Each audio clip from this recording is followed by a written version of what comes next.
यूरोपीय देशों और सोवियत रूस के बीच संघर्ष लगभग उसी समय शुरू हुआ जब दुनिया में द्वितीय विश्व युद्ध के अंत से बंदूकें शांत हो गईं। वो अलग बात है कि अमेरिका और रूस इस लड़ाई में एक साथ लड़े थे।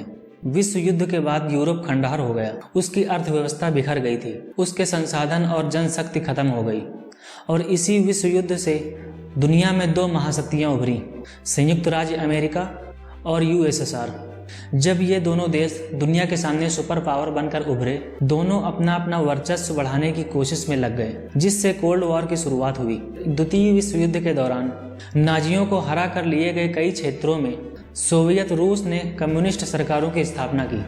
जवाब में अमेरिका और उसके पश्चिमी सहयोगी देशों ने यूरोपीय महाद्वीप पर कम्युनिस्ट प्रभाव को और विस्तार को रोकने के तरीकों की तलाश की। 1948 में अमेरिका ने मित्र राष्ट्रों को युद्ध से हुए नुकसान और अर्थव्यवस्था को रिबिल्ड करने के लिए मार्शल प्लान की शुरुआत की और इस प्लान से अमेरिका ने यूरोप को लगभग $15 मिलियन की मदद की, जिसमें पश्चिमी जर्मनी, ब्रिटेन और फ्रांस सहित 16 देशों को मदद मिली। अमेरिका द्वारा यूरोप को दी गई रकम उस समय की जीडीपी की लगभग 5% थी, जो एक बहुत ही मोटी रकम थी। अमेरिका ने ये रकम सिर्फ अपने प्रभाव को बनाए रखने के लिए यूरोप को दिया था। अमेरिका और यूएसएसआर के बीच लगातार बढ़ रहे कॉन्फ्लिक्ट की वजह से 1949 में नॉर्थ अटलांटिक ट्रीटी ऑर्गेनाइजेशन का गठन America, Britain, Canada, France, Belgium, Denmark, Iceland, Italy, Luxembourg, Netherlands, Norway और पुर्तगाल जैसे देशों द्वारा किया गया था। वैसे आज इसके 31 सदस्य हैं, जिसे हम नाटो के नाम से जानते हैं।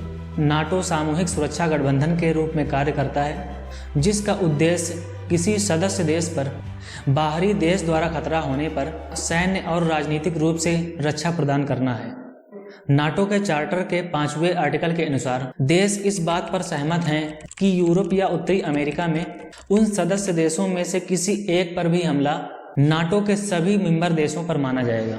यानी अगर नाटो के किसी भी एक सदस्य देश पर बाहरी देश कोई हमला करता है तो वो हमला सारे सदस्य देशों पर माना जाएगा।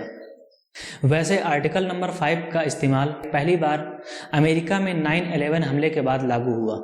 अमेरिका ने इसे यूरोप में राजनीतिक एकीकरण को बढ़ावा देने के लिए शुरू किया, जिसका मेन मकसद यूएसएसआर था। इसके सदस्य देश नाटो को मेंटेन करने के लिए अपनी जीडीपी का लगभग 2% का इस्तेमाल करते हैं। एक साल से भी लंबे चले रूस और यूक्रेन के युद्ध की भी वजह यही थी, क्योंकि रूस हरगिज ये नहीं चाहेगा कि उसका कोई भी पड़ोसी देश नाटो में शामिल हो।